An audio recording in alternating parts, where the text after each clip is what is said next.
Hey there, my name is Jason Gold, and I'm back with another episode of Investor Insights.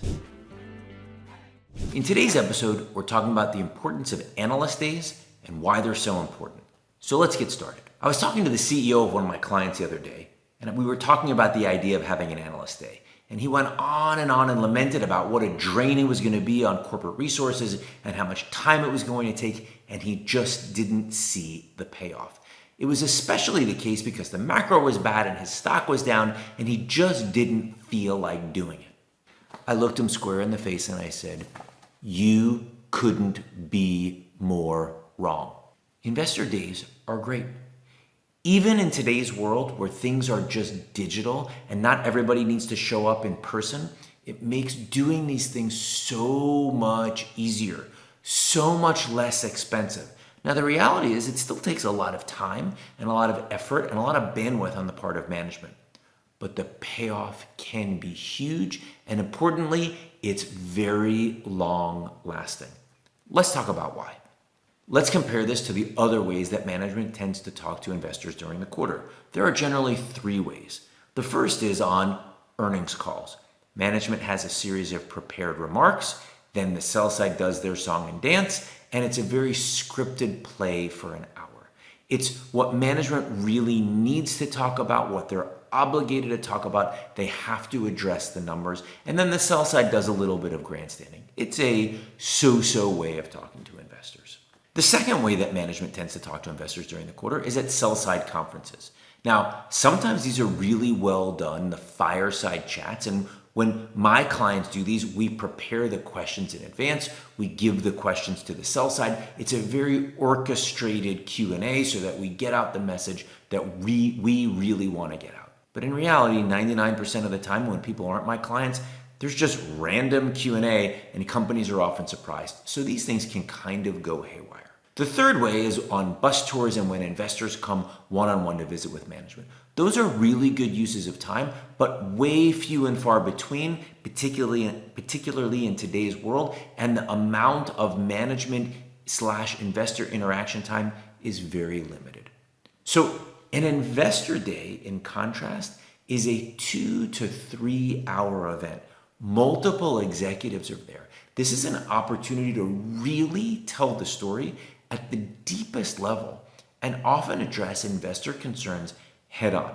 So let's go through the 11 reasons why I think analyst days are such a good use of management time. Number one, instead of a series of 25-minute one-on-ones at a sell-side conference where people are constantly interrupting, knocking on the door saying, "Is it my time yet?" People are dinging the bell, they're bringing in lunch, they're moving around, people are checking their emails. Those are very distracting. Not to mention, management gets very tired doing 8 or 10 one-on-ones in a given day. So they're not always at their peak performance at meetings 7, 8, 9, and 10. In contrast, an analyst day allows management to be fresh and to give their presentation the way they want to do it. Number two, rather than it being a one-on-one format, it's a one-to-many format. This can be very, very efficient and keep management fresh all day. Number three, not only does management get to control the dialogue, they get to talk about whatever they want.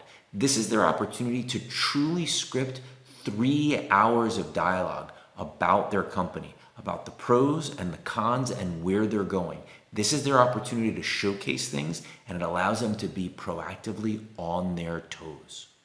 Number four, it allows management the opportunity to tell their story exactly the way they want. No interruptions, no issues about addressing issues from the quarter. They can tell their story from start to finish in an uninterrupted fashion. And if they do it right, they tell it in an engaging way that allows the street to really understand their passion, where they've come from, and where they're going.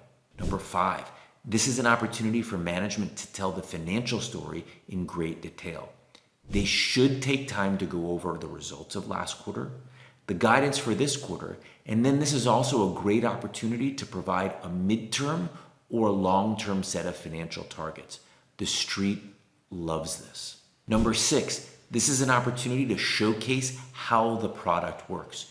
You can do product demos. You can do panels with customers. You can have all different kinds of options to allow investors to interact with your product and truly understand how it works. There are some investors that will take the time to dig around and talk to customers and talk to clients and go on your website and see all the ins and outs of how the product works.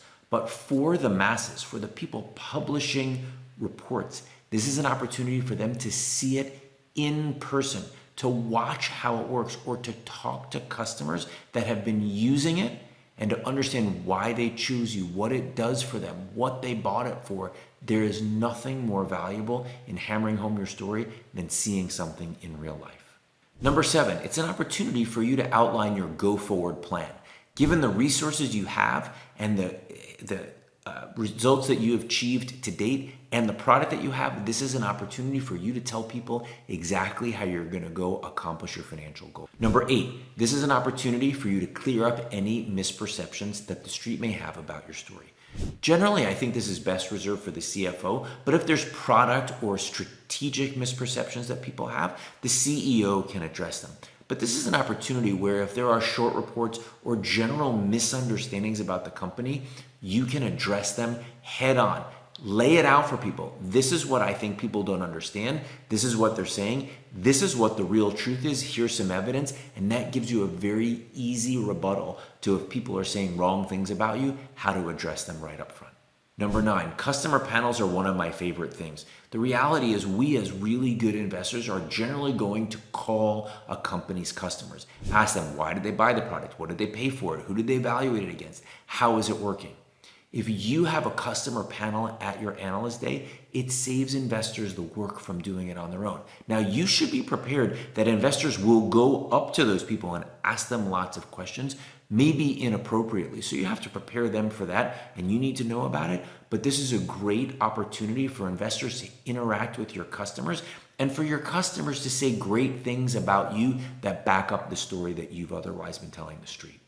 Number 10, this is your opportunity to showcase the depth of your management team. I've talked before and in other videos and to all of my clients about how part of a multiple is a function of the street's confidence in management.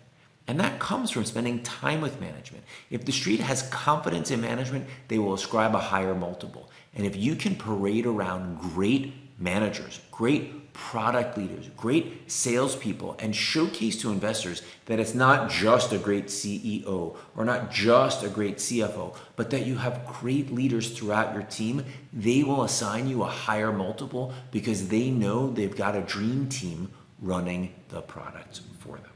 And finally, number 11, it is related a little bit to number 10, but it finally gives the street, both sell side and buy side, an opportunity to really interact with your team, to have lunch with them, to ask them questions. I can't tell you the number of times after I'd hosted an analyst day with 3 levels down of management that investors came up to me and said, I really liked Joe on the sales team or Bob on the marketing team. Can you bring him around more frequently on sell-side conferences because we'd like to see them? And it gave us confidence in the management team.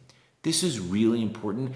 Getting investors access to the team allows them to understand the depth of your bench. So coming back to the issue that CEO laid out for me at the very beginning of this video, that it wasn't a great use of time and it was a lot of resources. Again, I told him that he was wrong, but as I explained the whole thing to him about how investors will consume this transcript, not only in the months to come, but also in the years to come, he finally came around. See, the reality is you may not have that many people that show up for your analyst day. You might have 20, 30, 40, or 50 people in the audience, but you should never be discouraged because not only are there many more deep on the webcast, the real consumption happens weeks and months later via the transcript. That's because people who were there start talking about the analyst day and how important it was. People who own the stock talk about how great it was. The sell side publishes reports about how useful it was. And new investors read that. And what do? They go back and they start to read the transcripts. So never get frustrated if your audience isn't huge at your analyst day. Not everybody can fill a stadium like Warren Buffett. It's okay if you got 40 or 50 people in the audience. that can be plenty to get your message across. Some of the most successful analyst days I've been to, I've been one of 24 investors in the audience, and they've been home runs over the next 12 months. What management teams sometimes don't realize is the importance of doing an analyst day in getting everybody up to speed on the company.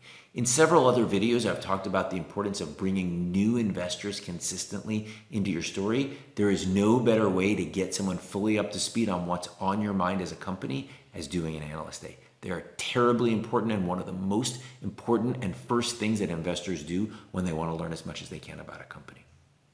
Bottom line here is that these benefits last a long time. It's totally worth the investment of time up front. It might not feel like it right away, but trust me, the benefits last years into the future. So I'd summarize by saying this. Analyst days are terribly useful. They are worth the effort. You should do them once a year or once every other year at the outset. Don't wait 3 or 4 years between analyst days, and don't let the macro environment shun you away from doing it. They're good to do even in difficult environments because it keeps people engaged with your story and gets them up to speed on everything that's going on. That's it. Thanks for tuning in to this episode of Investor Insights. My name is Jason Gold, and I look forward to seeing you back here for another episode soon.